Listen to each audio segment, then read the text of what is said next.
Direto e reto. Começar com você, Gonzaga. Dá para ser velho investor no Brasil? Dá para brincar de Warren Buffett no Brasil? E se dá, como?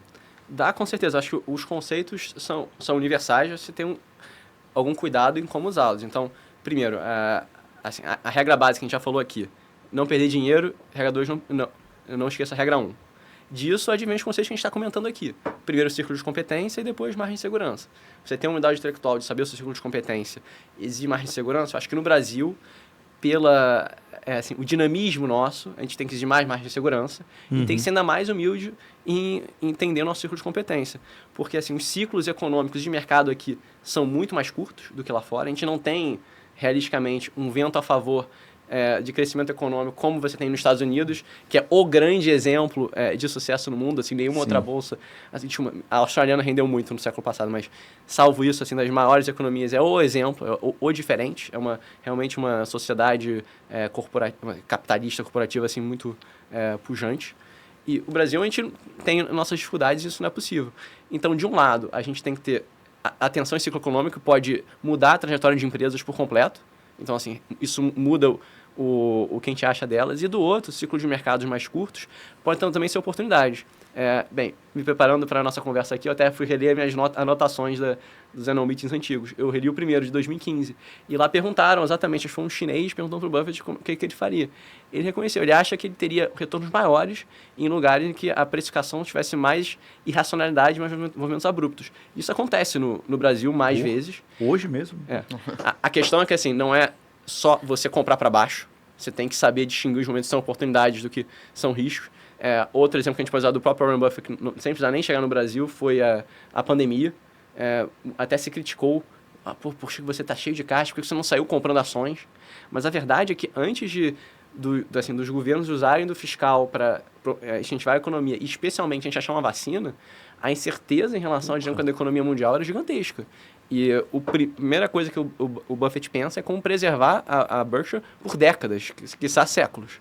Então, ele, pensando nessa preservação, naquele momento que Expose até parece que foi uma grande oportunidade, foi factualmente, mas se colocando naquela situação tinha muita incerteza, ele não agiu.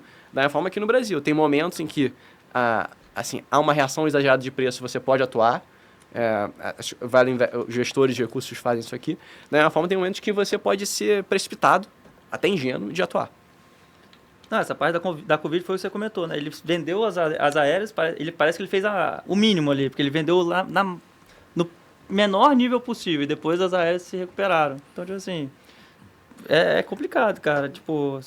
Se até ele tá errando nesse sentido, mas aqui no Brasil, de fato, né? No Brasil, eu acho que tem muito mais esses movimentos fortes de volatilidade. Eu acho que a frase, Enzo, a gente não tem um vento a favor no Brasil.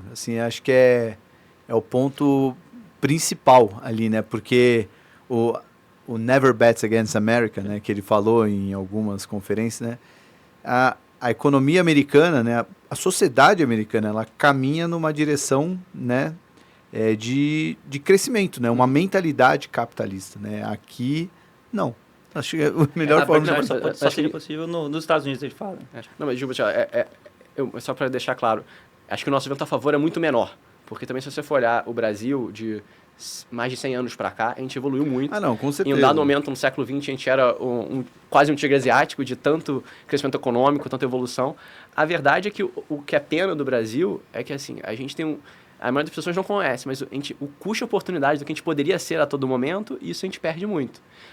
Os Estados Unidos é exatamente o país que melhor foi aproveitando todos esses momentos, essas bifurcações. Uhum. A gente não aproveita tão bem. Então aqui, até sou construtivo de que o Brasil vai continuar evoluindo, mas menos, talvez menos do que a gente almeja, sonha, e isso é um momento a favor mais fraco. E aí, trazendo para outro investidor, né, o Howard Marks, nos memos dele, né, quando ele falou qual é o termo que ele usava, né, quando estava mudando o mercado? Mas os Estados Unidos dos anos 80 até então, né, foram quase que 40 anos... De bull market de juros. De queda de juros, né? Uhum. Então, você propicia, né, porque o investimento nunca vai ser absoluto, né? Você olhar só para a sua carteira, quanto ela rendeu, E, inevitavelmente, você vai comparar, né, com um índice de preço, uma inflação, ou até um benchmark do quanto eu ganharia deixando esse dinheiro parado. O fato é que, no Brasil, o dinheiro parado rende tão bem quanto a bolsa, né? É um O custo custo de capital, né? gigantesco. E o custo de capital é enorme, né? Que o CDI ele acaba beneficiando o rentista e encarecendo, né, o custo de capital da empresa, né? Acaba ficando mais difícil fazer isso. É bom esse exemplo porque, em um dado momento, na década de 70, assim, para 80, os Estados Unidos elevou muito a taxa de juros. Sim. Chegou o momento que você poderia comprar títulos americanos por décadas, pagando juros de 2 dígitos, assim, mais de 15%, não sei o número exato. Então, assim, é análogo ao momento que a gente viveu e vive no Brasil. Uhum. Ali eles foram um ciclo virtuoso e essa queda de juros chegou até os níveis que a gente conhece bem. No Brasil a gente não viveu isso. É uma pena. Então, naturalmente, você deixar aplicado dinheiro compensou mais do que no índice médio da Bolsa, né? Não você escolher boas empresas no Brasil. Pessoal, vou premiar aqui a audiência que está aqui com a gente até agora, né? Que agora vai começar a dividir porque começou o jogo do Palmeiras, né? Então aí já começa a obsessão da Fluminense Libertadores. é 9 horas, né? É 9 horas. Tá. Vou estar voando, infelizmente.